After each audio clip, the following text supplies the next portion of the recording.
But dumb ideas, I'm full of them. All the dudes on the tower straight up thought I'd die. The entire wing can just explode and collapse.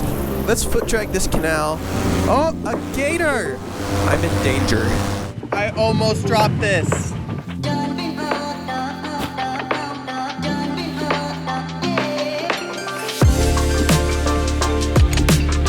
Alright, so I have another fresh wing to test behind me. This one is the Freeride 2 16 meter.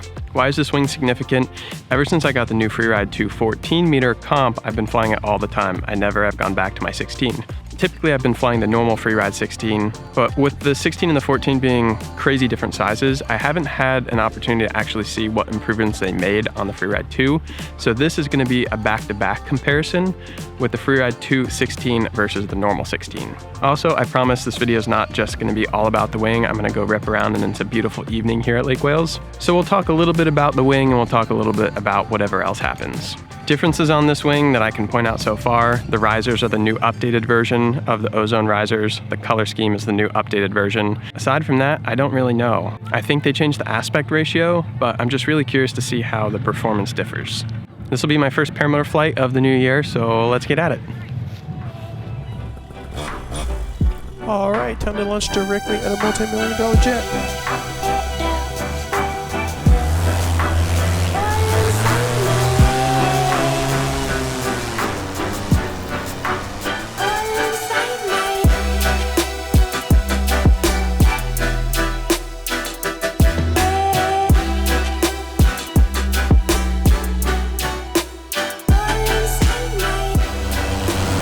So I'm thinking that the majority of you guys come to these videos for like entertainment and not like wing reviews.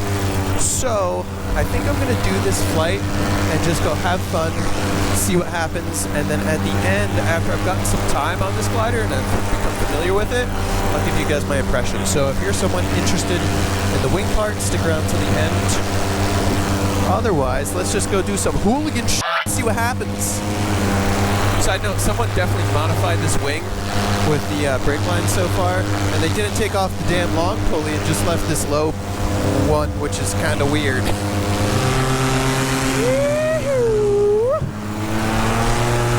Off to go do some dumb shit.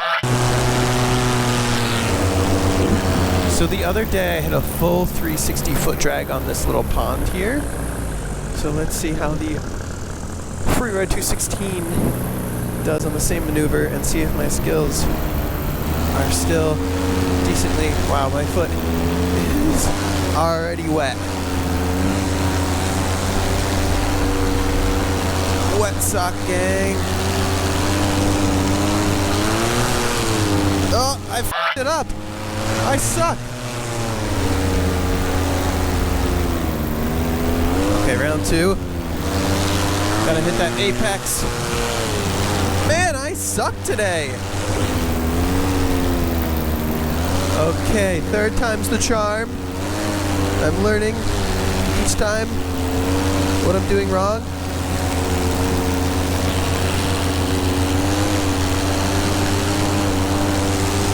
There we go, that's the line.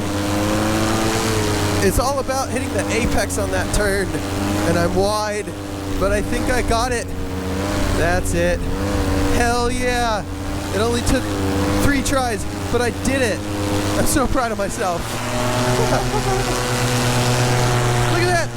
I got a full circle around the entire pond. Look at Jake! He's about to hit the water foot drag! I think that pond is a little small for a full 360, but he's going for it. No, he just did a little carve. Oh, Jake's got the selfie stick out too! What a guy! Alright, I've come to an altitude of approximately this high to try some wangle jangles on this glider, which I'm going to keep my impressions to myself. Stick around to the end to see what I think.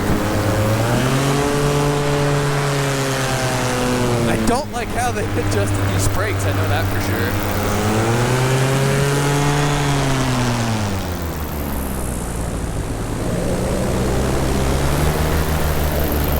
Yippee-ki-yay. I really want to wingtip drag this thing, but I feel like it's a horrible idea.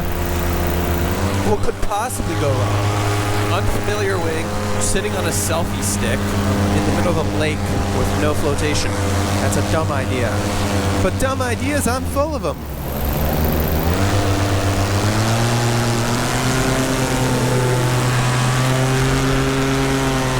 Yeah, I'm definitely not in tune with this wing enough to do that kind of maneuver. And I'm literally, like, really tired. At least I know my limitations. I know that there's always a lot of cows out here, but honestly, I feel like I've never seen this many cows. Maybe they're just all grouped together. Look at all the freaking cows! All different colors. Brown, black, and white. Just happily coexisting. I wonder if cows are racist. I just remembered I only put like 3 liters of gas in my tank. So I'm going to need to pay attention to that before I have too much fun and run out of gas and get caught in a tree like an idiot. Who would do that? Land in a tree. I think I've only had one legitimate tree landing, and it was base jumping off a tower in the middle of the night, and there was a crosswind, and basically I had to have an on-heading opening or an off-heading to the right, and I had an off-heading to the left, so the tailwind just straight up pushed me towards a bunch of trees. All the dudes on the tower straight up thought I died. Like, there was crashing and sticks breaking, lots of noises, and it was like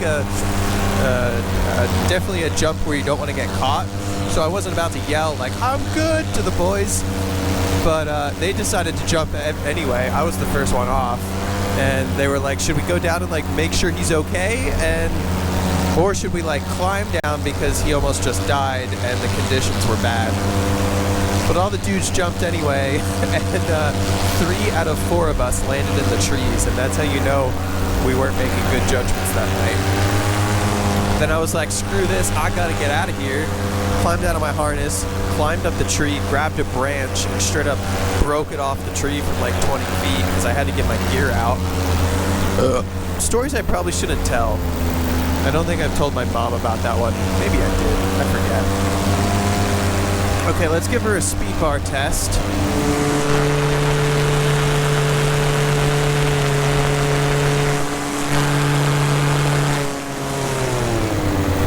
So this is actually a really good point of a learning thing. However these brakes are adjusted, they're so bad. Bad meaning that the main brake line is too short and the tip line is too long. As I started to press speed bar, the main brake line was becoming tensioned, which you really don't want. If it gets too much tension and you push full bar, which I did not, I stopped before it got there, the entire wing can just explode and collapse. So this little guy needs some proper adjustments. Let's foot drag this canal, and I'm going to bring her back for a landing, and then I'm going to tweak the brake lines, go up one last time. Oh, a gator! He just went underwater! Yeah, I should probably not be here. This is, I'm in danger. Yeah, I'm going to tweak the brake lines a little bit because this is really not an ideal setup. I'll go rip it around at sunset again, and then I'll see you guys at the end of the video in the outro to talk about impressions.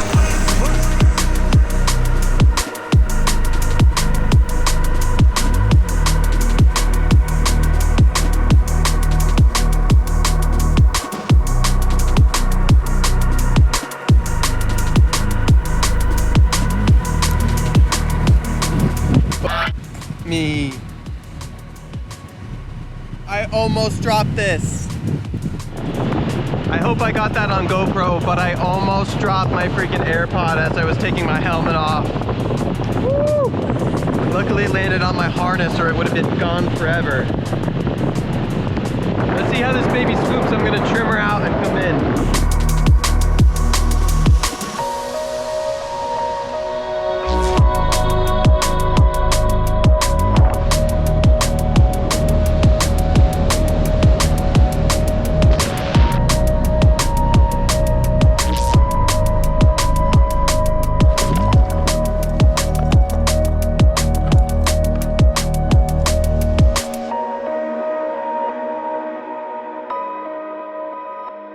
Okay, let's talk some Freeride 2 first impressions. First off, I have to make a correction. This is not a direct comparison because that's actually the comp version, which means it has unsheathed lines and it has the PK risers. Which, if you don't know, PK risers allow you to put all of the speed in the speed bar without adjusting your trims. But for normal trim neutral flight, they don't make any difference. Here are my thoughts. The biggest thing I noticed compared to the normal Freeride 16 is the increase in efficiency. Feels like the cruise RPM is much less. It doesn't feel like it dives as dramatically as the original Freeride, which is one of the big characteristics of the original Freeride that can be a pro or a con.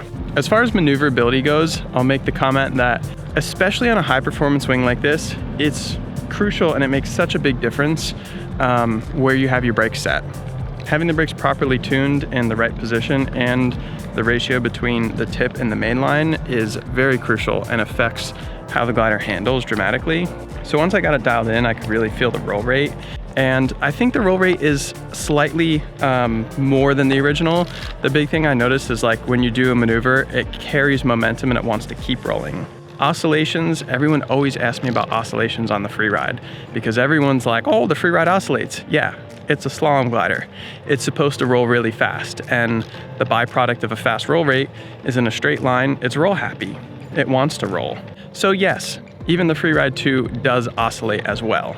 If you're looking for a glider that doesn't oscillate, get the Viper XC. It does not oscillate. But if you want a slalom glider, I think that's one of the byproducts. And to me, I fly Freerides all the time. It's not a problem if you know how to not oscillate. Outside of that, all the other characteristics that make the Freeride a great wing, in my opinion, especially for like a very advanced everyday glider, are all still there. Stable in turbulence, easy takeoffs, easy landings, powerful flare, great maneuverability. The biggest thing, really overall, I would say that's an improvement, is the efficiency.